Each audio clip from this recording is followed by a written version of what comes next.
साथियों, आज पूरे विश्व में भारत रत्न नारी के मुक्तिदाता बहुजनों के मसीहा बाबा साहब का जन्मदिन हर्षोल्लास के साथ मनाया जा रहा है। गरीब से लेकर अमीर तक, चपरासी से लेकर राष्ट्रपति तक, जो भी व्यक्ति संवैधानिक पद पर बैठा हुआ है वो पूरे हर्षोल्लास के साथ बाबा साहब का जन्मदिन मना रहा है। साथियों, 131वां जन्मदिन है आज, और इन 131 सालों में 1956 तक बाबा साहब हमारे साथ रहे।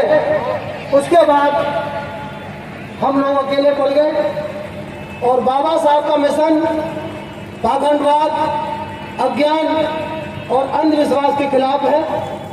जो उन्होंने बुद्ध धर्म स्वीकार करके ये बताया कि हम लोगों को पाखंडवाद, अंधविश्वास और अज्ञान नहीं करना है। साथियों, आज के दिन जब आप सब लोग यहाँ पर एकत्र हैं तो ये मंच कोई राजनीतिक मंच नहीं है, किसी पार्टी का मंच नहीं है, तो मुझे स्पीच देने में कोई भी दिक्कत परेशानी नहीं है, क्योंकि आज जिस व्यक्ति का जन्मदिन है वो मेरा बाप है, वो मेरा बाप है। और बाप के जन्मदिन को मनाने के लिए मुझे किसी की आवश्यकता नहीं है। एक जन्म मेरे बाप ने मुझे दिया और दूसरा जन्म, दूसरा जीवन जिसने दिया वो भीमराव अम्बेडकर है, उसको मैं अपना बाप कहता हूँ। और यहाँ पर जितने भी सब लोग बैठे हुए हैं पूरे देश में, जब एक बाप के इतने सारे बच्चे होंगे, इतनी औलादें होंगी, तो बड़ा मंच तो करना पड़ेगा, बड़ा ग्राउंड तो रखना पड़ेगा, क्योंकि एक छोटे से कमरे में इतने लोग नहीं आ पाएंगे। साथियों, आज आप ये जान लीजिए कि जब आप आज यहाँ पर एकत्र हैं तो आपको ये शपथ लेनी होगी कि हमें पाखंड नहीं करना है, हमें अंधविश्वास नहीं करना है, हमें अज्ञान नहीं करना है। अज्ञान क्या है? किसी भी चीज को मान लेना कि चमत्कार होगा, बिना पढ़े नौकरी लगेगी, बिना पढ़े पैसा मिल जाएगा, बिना काम करे मकान बन जाएगा, वो अज्ञान है। पाखंड क्या है? किसी बात को प्रचार करना, ये पाखंड है। और अंधविश्वास क्या है? 10 लोग अगर तुमसे कोई बात कहता है, बाबा कहता है कि चमत्कार होगा, उस बात को मान लेना साथियों अंधविश्वास है। तो साथियों, आप ये जान लीजिए कि जो संविधान में आपको अधिकार मिले हैं वो एक गरीब को नहीं मिले, गरीब से लेकर अमीर तक, चाहे वो नौकरी वाला हो, चाहे वो अनपढ़ हो, चाहे गंवार हो, रिक्शे वाला हो, सबको मिले हैं। अगर सबके सामने समस्या आती है तो हर आदमी IPC, CRPC, एविडेंस एक्ट और संविधान के अनुसार ही अपनी रक्षा करता है। चाहे वो किसी में भी समस्या आए, हर आदमी अपनी रक्षा संविधान के अकॉर्डिंग करेगा। तो ये जरूरी नहीं है कि साथियों पढ़ा लिखा व्यक्ति संविधान की रक्षा करेगा या वो उसकी रक्षा करेगा। संविधान हर व्यक्ति की रक्षा करेगा, चाहे वो अनपढ़ हो, चाहे पढ़ा लिखा हो, चाहे राष्ट्रपति हो, चाहे चपरासी हो, ये आप जान लीजिए। साथियों, सबसे बड़ी बात, मैं ज़्यादा समय नहीं लूँगा, कि आज का जो दौर चल रहा है, सबसे पहले हमें अपने आप को सेफ रखना है, हमें अपने आप को बचाना है। आजकल साइबर क्राइम बहुत चल रहा है, आपके WhatsApp media, social media, Facebook पर लोग तमाम पैसा लूट ले रहे हैं, तो सावधानी बरतें। और सोशल मीडिया पर ऐसी कोई भी किसी भी धर्म के बारे में, किसी भी महापुरुष के बारे में, किसी भी देवी देवता के बारे में, चाहे वो तथाकथित हो, चाहे वो पत्थर का हो, चाहे वो कुछ भी हो, उसके बारे में आपको गलत भाषा का प्रयोग नहीं करना है, क्योंकि भारत में IT एक्ट भी है।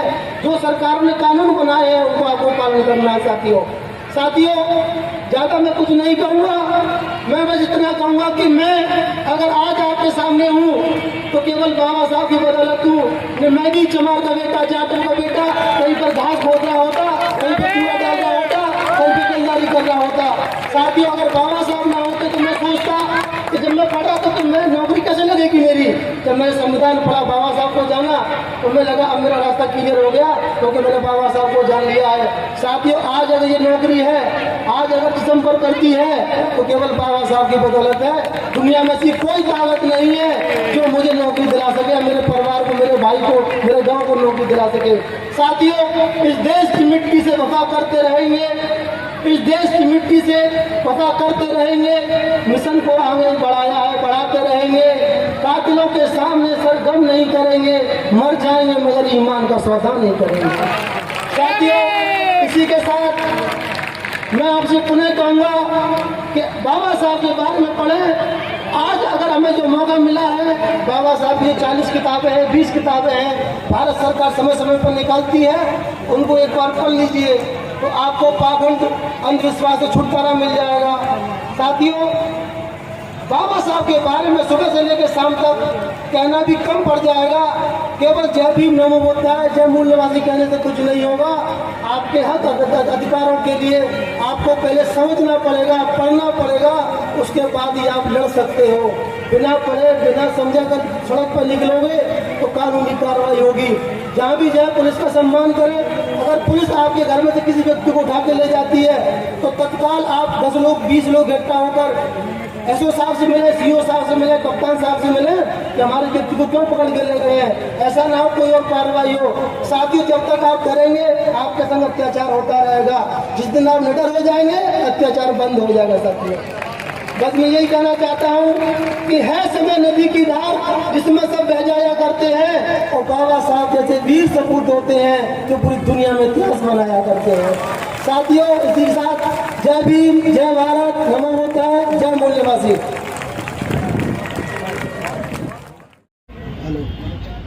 साथियों, सभी को जय भीम, नमो बुद्धाय, जय मूल्यवासी। आज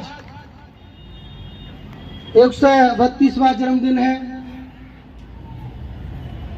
भारत रत्न बाबा साहब का, नारी के मुक्तिदाता, भारत के भाग्य विधाता और बहुजन समाज के उद्धारक बाबा साहब के जन्म की बदौलत हम लोग आज यहाँ पर एकत्र हैं। तो ये जान लीजिए कि बाबा साहब की बदौलत है। आज अगर जिस्म पर ये वर्दी है तो ये बाबा साहब की बदौलत है। नहीं मैं तो अगर बाबा साहब का जन्म नहीं होता, अगर इस देश में संविधान नहीं होता तो मैं भी चमार का बेटा कहीं घास खोद रहा होता, कहीं मिट्टी डाल रहा होता, लेकिन ये वर्दी नहीं पहना होता। साथियों, आजादी से पहले हमें इतनी स्वतंत्रता समता नहीं थी जितनी संविधान लागू होने के बाद आई है। साथियों, जब से मेरा जन्म हुआ बहुत ही भेदभाव असमानता का जीवन हमने सहा है और देखा भी है। वो तो भला हो कि देश में संविधान लागू है और सरकार संविधान के अकॉर्डिंग अपना काम करती है। इसलिए साथियों, हम लोगों को न्याय मिलता है देश के अंदर। जिस दिन इस देश में संविधान नहीं रहेगा तो साथियों समझ लीजिए इस देश में कानून भी नहीं रहेगा। साथियों, मेरा पूरा जीवन बाबा साहब के नाम समर्पित कर दिया है। इसलिए मैंने संकल्प लिया है कि बहुत ही जल्दी अपनी इस नौकरी को छोड़कर मैं बाबा साहब के जीवन में, बाबा साहब के संघर्ष के लिए, बाबा साहब के मिशन के लिए अपना जीवन लगा दूंगा और राष्ट्र हित का मैं काम करूंगा। मुझे पता है जो व्यक्ति बाबा साहब के मिशन के लिए काम करेगा या पूर्ण रूप से काम करेगा उसे बर्बाद तो होना पड़ेगा। तो साथियों, मैंने अपने बर्बादी के जितने भी साधन थे खत्म कर दिए हैं। इसलिए मैंने अपनी औलादी नहीं की। मुझे पता है जब मैं बाबा साहब मिशन का काम करूंगा तो औलाद को तो मरना पड़ेगा। साथियों, इसलिए मैंने संकल्प लिया है और जितने लोग मुझे जानते हैं मैंने अपनी औलाद नहीं की और मरते दम तक मैं बाबा साहब के लिए काम करूंगा, मिशन के लिए काम करूंगा और इस देश से पाखंड, अज्ञान, अंधविश्वास और जातिवाद को खत्म करने के लिए मैं अपना पूरा जीवन न्यौछावर कर दूंगा। और अगर इस काम को करते हुए मेरे जीवन में जो संकट मेरे जीवन में आते हैं तो मुझे पता है कि इस काम को करने के लिए मेरे जीवन में संकट भी आएंगे तो मुझे वो सहज स्वीकार है। मैं किसी के सामने हाथ फैलाने नहीं जाऊंगा, मैं किसी के तलवे चाटने नहीं जाऊंगा कैसा मेरे जीवन में क्या हो रहा है। साथियों, बात तो बहुत है। बाबा साहब के विचारों को हमें अपने मन में उतारना चाहिए। बाबा साहब की किताबें हैं 40, बाबा साहब की इतनी सारी किताबें हैं, उनको मैं एक महीने में पर डे 1-1 घंटे में पढ़ना चाहिए। बाबा साहब की मूर्तियां पूरे देश में है, पूरे विश्व में है और आज दिन तोड़ी भी जाती है, लेकिन जो तोड़ने वाले लोग हैं उनको ये नहीं पता एक मूर्ति तोड़ती है तो 100 तैयार हो जाती है। साथियों, एक मूर्ति तोड़ोगे तो हमारे दिलों में वो आग लगातार जारी रहेगी। हम तो चाह रहे तो जितना तोड़ सको तोड़ के दिखा दो, हम बनाते जाएंगे तुम तोड़ते जाओ। हमारे दिलों में जो बाबा साहब की आग है वो मरते दम तक नहीं मिटेगी। और जो नारा है जब तक सूरज चांद रहेगा बाबा साहब का नाम रहेगा, वो ऐसा ही नहीं है साथियों, ये हकीकत है। जब तक ये धरा रहेगी बाबा साहब का नाम रहेगा।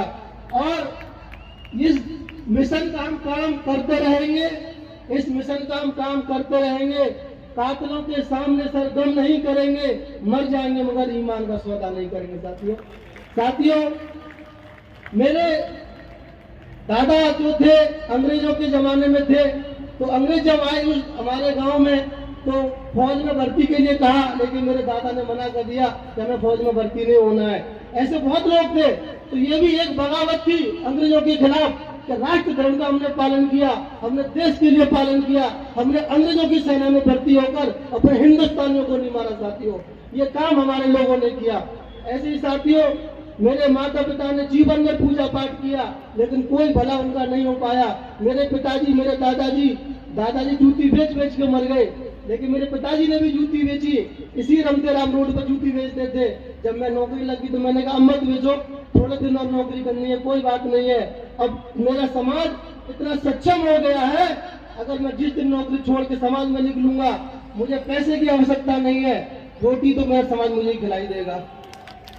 मेरा समाज रोटी तो मुझे खिला सकता है, बाकी और मुझे कोई इच्छा अभिलाषा नहीं है। जो लोग जानते हैं वो मुझे पहचानते भी हैं कि बाबा साहब के समाज मिशन के लिए काम करने वालों के लिए मुसीबत आती है। ये मानवर साहब ने भी कहा था, कोई खुशहाली नहीं आती, लेकिन आने वाली पीढ़ी जरूर खुशहाल होती है। साथियों, मैं बड़ा खुश नसीब हूँ कि बाबा साहब के संविधान की बदौलत ये नौकरी मुझे मिली है। मैं दावे के साथ कह सकता हूँ कि इस चमार के बेटे को संविधान नहीं होता तो दुनिया में कोई माई का लाल पैदा नहीं था जो नौकरी दे देता। अगर नौकरी दे देता तो मेरे दादा को दे देता, मेरे बाप को दे देता, उनको तो नहीं मिली नौकरी, लेकिन संघर्ष करके मैंने नौकरी ली। साथियों, अगर संविधान है तो कानून भी अपने सही तरीके से काम करता है।